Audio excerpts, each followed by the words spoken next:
YouTube, this is VidHead85, and thank you so much for joining me for r/Am I the Asshole? And this is under the banner That Child-Free Guy. You have to go on a family trip. Wink, wink, nudge, nudge. Am I the asshole for not wanting to go on a family vacation to Disney and ruining everyone else's plans? My husband and I live a quiet, happy, quiet life in the mountains. No kids, a few pets, and lots of friends and adventures to go on. My in-laws are nice people. They got the vacation planning bug and have decided that the big thing, and I can't wait to see the pictures. Mother-in-law said that we would be joining them. It's a family vacation. Theme parks, especially overly crowded, hot, expensive ones with screaming and crying kids, and a week with his family? Hard pass. My idea of a fun vacation is camping for a week and hiking or backpacking. Quiet solitude in the trees. We said we aren't interested, but that we're happy they get to go. Mother-in-law argued that we have to go because it's a family vacation. I explained that from my perspective, that's a lot of time to spend with everyone, and that's a lot of time to spend with the kids who will be overstimulated, overtired, cranky from travel, etc., and that it doesn't sound like leisure. It sounds like work. Yeah, that is true because it is. Okay. Mother-in-law looked shocked and hurt and said, I didn't realize you looked at your nieces and nephews that way. Okay, one thing that I want to say is I'm pretty sure that her son probably complains about them being a lot of work, because kids are a lot of work. Okay, moving on. Husband said that we love them just in small doses, and we honestly wouldn't enjoy being around everyone else for the whole time either, and quite honestly, we're not theme park people. Mother-in-law looked so disappointed and made a quick excuse to get off the call. We discussed it again after, and we were both in firm agreement. A few days later, his brother called and yelled at him for ruining everyone else's vacation. I guess because we aren't going, it'll cost more for everyone, and the parents won't get a break because they can't take a day off and send the kids with auntie and uncle for a few hours. Husband said, oh, so the whole reason you guys wanted us to come in the first place is so you had babysitters? Brother-in-law got super offended by that and made a comment that spending times with your nephews isn't babysitting, and went off on how we don't know how to be part of a family. We just go off on our own and do our own thing without caring how anyone else is doing.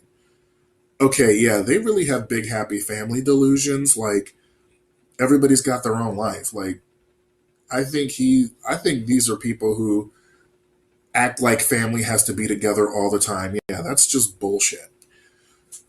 Okay. It's caused this big rift, and part of me wonders if we're supposed to suck it up and endure a week at some overpriced, gaudy theme park just so everyone else in the family gets theirs? Am I the asshole?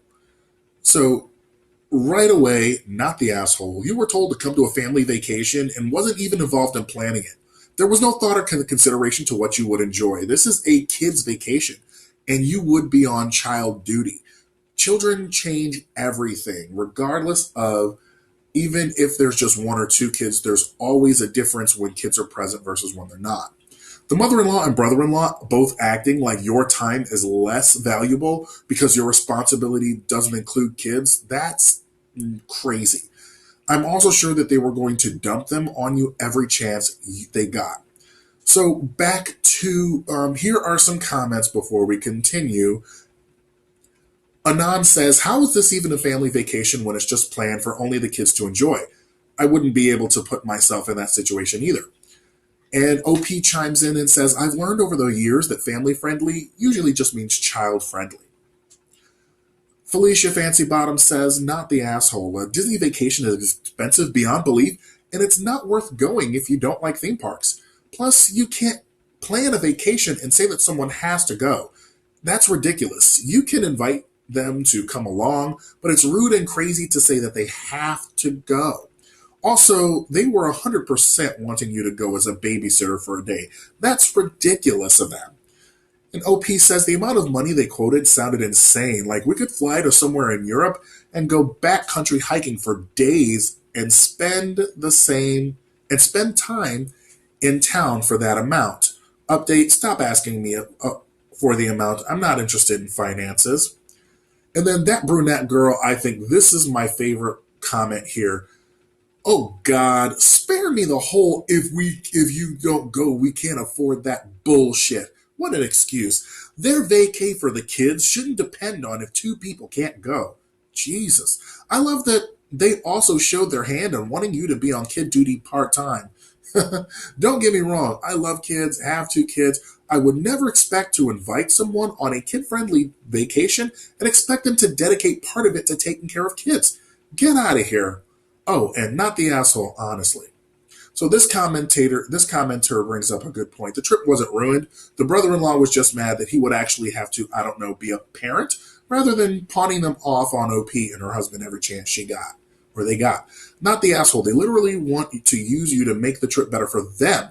It doesn't sound like they care about you at all. They want your wallet and a free babysitter. Your family needs to learn that they don't dictate how you spend your time. I bet they expect you to pay for their kids' food and such while they're babysitting now.